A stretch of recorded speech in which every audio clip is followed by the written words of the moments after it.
तो जी स्टूडेंट्स, कल हमने पढ़ा था बायोडाइवर्सिटी। बायोडाइवर्सिटी क्या होती है? उसमें हमने पढ़ा कि वैरायटी ऑफ लाइफ जो है एक ही जगह पर मौजूद होती है, डिफरेंट स्पीशीज़ मौजूद होती हैं, तो वो स्टडी किया। तो आज हमने पढ़ना है कि वो जो वैरायटी ऑफ लाइफ मौजूद है, वो वैरायटी ऑफ लाइफ को हमने क्लासीफाई कैसे करना है, क्यों करना है, ठीक है, उसके एम्स क्या हैं और प्रिंसिपल्स क्या हैं। क्लियर हो गया जी? जिस बायोडाइवर्सिटी को पढ़ा था उसको हमने क्लासीफाई करना है, क्यों करना है, कैसे करना है, उसके एम्स क्या हैं, उसके प्रिंसिपल्स क्या हैं। इंट्रोडक्शन में आपने लिखना है कि 1.5 मिलियन एनिमल्स और 0.5 million plants are known to biologist until now. क्या जी? अब तक 1.5 मिलियन एनिमल्स और 0.5 मिलियन प्लांट्स जो हैं बायोलॉजिस्ट को नोन है कि ये इतने सिर्फ इनको जानते हैं। उसी मैंने आपको बताया था कि कल वाले लास्ट लेक्चर में मैंने बताया था कि टोटल जो ऑर्गेनिजम्स हैं उन ऑर्गेनिज्म का 1/3 पोर्शन अभी तक हमें सिर्फ पता है बायोलॉजिस्ट को, और जो बाकी सारा रिमेनिंग है वो अभी एक्सप्लोर होने वाला है, मतलब वो करेंगे। तो ये इतने सारे, अब 1.5 मिलियन एनिमल्स भी कोई काम तो नहीं है, 0.5 मिलियन प्लांट्स भी कोई काम तो नहीं है, तो उनमें कॉम्प्लेक्सिटी आती है इन रेंज ऑफ लाइफ। कैसे कॉम्प्लेक्सिटी आती है कि कुछ वॉक करते हैं एनिमल्स, कुछ फ्लाई करते हैं, कुछ एक ही जगह पर पड़े रहते हैं, ठीक है। क्या है उनमें? वैरायटी है कि कुछ उड़ते हैं, कुछ चलते हैं, कुछ एक जगह पर पड़े रहते हैं, कुछ थोड़ी सी मूवमेंट करते हैं। तो इन सब ऑर्गेनिजम्स को हमने क्या करना है? क्लासीफाई करना है। क्या करना है जी? क्लासिफिकेशन उनकी करनी है। अच्छा जी, इसमें क्लासिफिकेशन होती क्या है? Biological classification. जब हमने देख लिया कि हमारे पास इतने सारे ऑर्गेनिजम्स मौजूद हैं तो हमने उसको क्लासिफिकेशन करना है। बायोलॉजिकल क्लासिफिकेशन क्या हो गया जी? A method by which biologist divide organism into groups and sub groups. दो चीजें हैं जी कि वो मेथड जिसके जरिए बायोलॉजिस्ट ऑर्गेनिजम्स को डिवाइड करते हैं अपने ग्रुप्स के अंदर और सब ग्रुप्स के अंदर, उसको हम कहते हैं जी, ये क्या है जी? Biological method. अच्छा, उसमें आ जाता है to study them, biologist divide them into groups and sub groups. Study करते तो वो क्या बन गया जी हमारा? Biological classification. बायोलॉजिकल क्लासिफिकेशन हो गया। उसके बाद हम आ जाते हैं हमारा एम्स ऑफ क्लासिफिकेशन क्या है। क्या जी? कि हमारा एम क्या है क्लासिफिकेशन का। इसमें आपने दो चीजों को पहले स्टडी करना है कि क्लासिफिकेशन की कौन सी ब्रांच है बायोलॉजी की जो डील करती है क्लासिफिकेशन को। उसका नाम है जी taxonomy. Taxonomy is the branch of biology which deals with classification.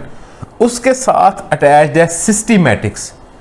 अब टैक्सोनॉमी में हम क्या चीज डील करते हैं जी? क्लासिफिकेशन को। और सिस्टमैटिक्स में हम क्या चीज डील करते हैं जी?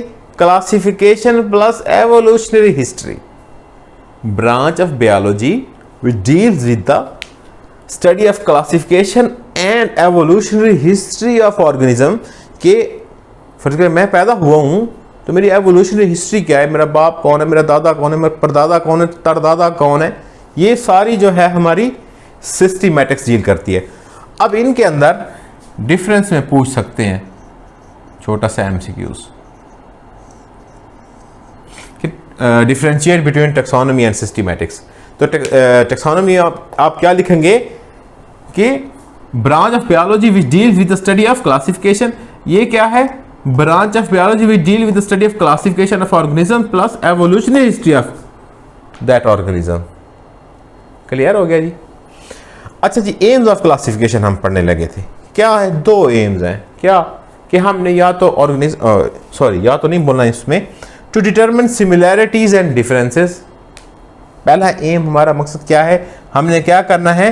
Determine similarities and difference. उनके अंदर कौन कौन सी चीज़ें एक जैसी हैं और कौन कौन सी मुतशाबा हैं, मुख्तलिफ हैं। दूसरा हमारा क्या है? To find evolutionary relationship between organisms या अमंग ऑर्गेनिज्म, कि उन ऑर्गेनिजम्स के साथ एवोल्यूशनरी रिलेशनशिप क्या है, कि क्या वो पीछे अपने दादा परदादा के साथ कोई एक दूसरे से मिलते थे या नहीं मिलते थे। अब हम इंसेक्ट्स को पढ़ें, जिससे मैंने पहले मिसाल दी थी, इंसेक्ट्स की एवोल्यूशनरी हिस्ट्री को देखें और बर्ड्स की देखें, दोनों के डिफरेंट है।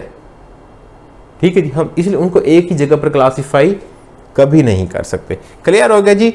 एम्स ऑफ क्लासिफिकेशन क्या है जी? दो हैं, डिटरमिन सिमिलैरिटीज एंड डिफरेंसेस, दूसरा क्या है, to find evolutionary relationship between organisms. यहां तक क्लियर हो गया जी। उसके बाद है जी बेसिस ऑफ क्लासिफिकेशन क्या है? क्या जी? बेसिस ऑफ क्लासिफिकेशन, कि क्लासिफिकेशन की बुनियाद क्या है? क्लासिफिकेशन की बुनियाद है रिलेशनशिप अमंग ऑर्गेनिजम्स। ये किस चीज पे बेस्ड करती है जी? कि ऑर्गेनिजम्स के दरमियान रिलेशनशिप कितना है, कैसा है, ये सारी जो बुनियाद क्लासिफिकेशन का है वो इसी चीज के ऊपर डिपेंड करती है। क्लियर हो गया जी। उसके बाद आ जाता है टेक्सोनोमिक हायरार्की। टेक्सोनोमिक हायरार्की क्या होती है जी? टेक्सोनोमिक हायरार्की को पढ़ने से पहले आपको पढ़ना चाहिए टेक्सा क्या होता है, ठीक है, और टेक्सॉन क्या होता है। ठीक हो गया जी। टेक्सा होता है ग्रुप, ये मैं आगे आपको यहाँ पे बताता हूँ कि कौन कौन से टेक्सा। टेक्सा एक स्पेसिफिक ग्रुप ऑफ क्लासिफिकेशन को हम टेक्सा कहते हैं, या उस ग्रुप के नीचे फिर नीचे जो सब ग्रुप्स बनते जाते हैं, ठीक है, वो आगे डिवाइड हो जाते हैं, उनको हम लैडर की शक्ल में। हायरार्की क्या होती है? कि जिस तरह हमारी लैडर होती है ना, ये हमारी फर्ज लैडर है, ये पहला स्टेप, दूसरा स्टेप, तीसरा स्टेप, चौथा स्टेप, लैडर जिसको हम पता नहीं क्या कहते हैं उसको, मुझे नहीं पता। लैडर के अंदर एक स्टेप, दो स्टेप, तीन स्टेप, चार स्टेप, इस तरह हायरार्की को भी टेक्सा फ्रॉम ए लैडर, एक टेक्सा, एक ग्रुप फ्रॉम ए लैडर, उसको हम कहते हैं हायरार्की, और वो पूरी उसकी तरतीब बना देती है। ये हमारी हायरार्की बन जाती है। दादा कौन था, परदादा कौन था, परदादा कौन था, ऊपर से पूरी पूरी ग्रुपिंग उसकी हो जाती है।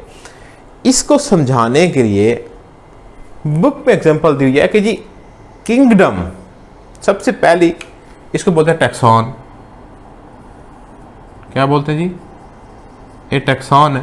ये जो हमने यहाँ पे पढ़ा है टैक्सा, एक बहुत बड़ा ग्रुप है, ठीक है। अब किंगडम डिवाइड होता है, बहुत सारे फाइलम मिलके किंगडम बनाते हैं, क्लास मिलके फाइलम बनाती है, ऑर्डर मिलके क्लास बनाते हैं, फैमिली मिलके ऑर्डर बनाते हैं, जीनस मिलके फैमिली बनाता है, और स्पीशीज मिलके जीनस बनाते हैं। नहीं समझ लगी ना? सबसे बढ़िया क्लासिफिकेशन किंगडम। किंगडम के नीचे आ जाते हैं उसके फाइलम्स, एक हो सकता है, दो हो सकता है, तीन हो सकता है। सबसे बड़ी ग्रुप क्या है? किंगडम हो गया। उसमें आपने मिसाल को गौर में जहन में रखना है। जिस तरह हमारा एनिमेलिया है, हमने पिछले लेक्चर में पढ़े थे कि 5 ग्रुप्स में डिवाइडेड है, प्रोकैरियोट्स हैं, प्रोटिस्ट हैं, फंजाई है, प्लांट्स हैं एंड एनिमल्स हैं। फर्ज करो हम एनिमल्स को पढ़ रहे हैं, तो एनिमल के किंगडम, पहला जो ग्रुप है, सॉरी टैक्सॉन है, वो किंगडम है। किंगडम का एनिमल का एनिमेलिया आ गया पहला टैक्सॉन, पहला ग्रुप। उसके बाद किंगडम के नीचे फाइलम सुनते हैं, कॉर्डेटा है और भी बहुत सारे हैं, ठीक है। जिस तरह एनिमल का एनिमल एनिमेलिया है, एनिमेलिया से नीचे उसका फाइलम कॉर्डेटा है। कॉर्डेटा के नीचे क्लास कौन सी है जी? मैमल्स है। ये हम ह्यूमंस का पढ़ रहे हैं, होमोसेपियंस, हम ह्यूमन होमोसेपियंस हैं, तो उसकी हम एग्जाम्पल साथ ले रहे हैं। Kingdom animalia, phylum chordata, class Mammalia, Mammalia class से ताल्लुक है। ऑर्डर कौन सा है? प्राइमेट्स हैं जी हम। फैमिली कौन सी है? होमिनिडी है। जीनस कौन सा है? होमो है। और स्पीशी कौन सी है? सेपियंस है। जिस तरह मैंने कहा कि होमोसेपियंस साइंटिफिक नेम जो हम लिखते हैं किसी भी ऑर्गेनिज्म का, उसमें दो चीजें होती है, एक जेनरिक नेम होता है, एक स्पीशी नेम होता है। जिस तरह ये होमोसेपियंस है, हम होमोसेपियंस ही लिखते हैं ह्यूमंस का टेक्निकल नेम। जीनस का नाम बड़ा होता है और स्पीशीज का टेक्निकल नाम लिखते हुए पहला वर्ड एच बड़ा होगा और स्पीशीज का पहला लफ्ज एस छोटा होगा। अगर हम इटैलिक में लिखेंगे तो वेल एंड गुड, अगर इटैलिक में नहीं लिखेंगे तो हम क्या करेंगे? इसको अंडरलाइन कर देंगे अलग-अलग। अच्छा, स्पीशीज तक हम पहुंच गए। कहां से शुरू हुए जी? Kingdom, phylum, class, order, family, genus, species. Kingdom, phylum, class, order, family, genus, species, इसको भी याद रखना। Animalia, kingdom animalia, phylum chordata, class mammalia, order primate, family hominidae, genus homo और स्पीशी सेपियंस। अब जी आ गया स्पीशी क्या होती है? स्पीशी जो है बेसिक यूनिट ऑफ क्लासिफिकेशन है। क्या है जी? Basic unit of classification. इसको एग्जाम्पल क्या है, ग्रुप ऑफ लिविंग ऑर्गेनिजम्स। ये एक लिविंग ऑर्गेनिज्म का ग्रुप होता है जो इंटरब्रीड करता है फ्रीली। क्या करता है जी, फ्रीली इंटरब्रीड, आपस में इंटरब्रीड करता है और फर्टाइल ऑफस्प्रिंग पैदा करता है। क्या जी, ग्रुप ऑफ लिविंग ऑर्गेनिजम्स जो फ्रीली आपस के अंदर इंटरब्रीड करता है, ब्रीडिंग करता है और क्या करता है, प्रोड्यूस करता है फर्टाइल ऑफस्प्रिंग्स। फर्टाइल ऑफस्प्रिंग्स क्या होते हैं, जो आगे मजीद बच्चे पैदा कर सके। लेकिन इसमें एक है, but are reproductively isolated from all other group. Reproductively की जो इनका रिप्रोडक्टिव का प्रोसेस है, मेथड है, उससे वो डिफरेंट होते हैं बाकी अदर ग्रुप से। इसको कहते हैं हम स्पीशीज। स्पीशीज बेसिक यूनिट है, तो हर स्पीशीज दूसरे से डिफरेंस तो होगी ना, डिफरेंट तो होगी ना। डिफरेंट किस सेंस में होगी, तो वो रिप्रोडक्टिवली आइसोलेटेड होगी अलग से। ठीक है जी, स्पीशीज की डेफिनेशन क्या होगी जी, group of living organisms which can interbreed freely and produce fertile offspring but are reproductively different from all other groups in nature। उसको हम क्या कहते हैं जी, ये क्या है जी, स्पीशी है। और स्पीशी क्या है, बेसिक यूनिट ऑफ क्लासिफिकेशन। तो जी समझ तो नहीं ना लगी कुछ, चलो अगर लग गई है तो वेल एंड गुड है, नहीं लगी तो इसको दोबारा सुनिएगा। और अगर आपको ये लेक्चर की समझ आ रही है तो इसको सब्सक्राइब, शेयर और किसी एक ऐसे नीडी दोस्त से ज़रूर शेयर कीजिएगा जिसको इसकी ज़रूरत है। तो जी थैंक यू वेरी मच। अगर आप उस कोई प्रॉब्लम हो, कोई क्वेश्चन हो तो वो कमेंट में ज़रूर कीजिएगा, इंशाल्लाह मैं जवाब दूंगा। Thank you very much.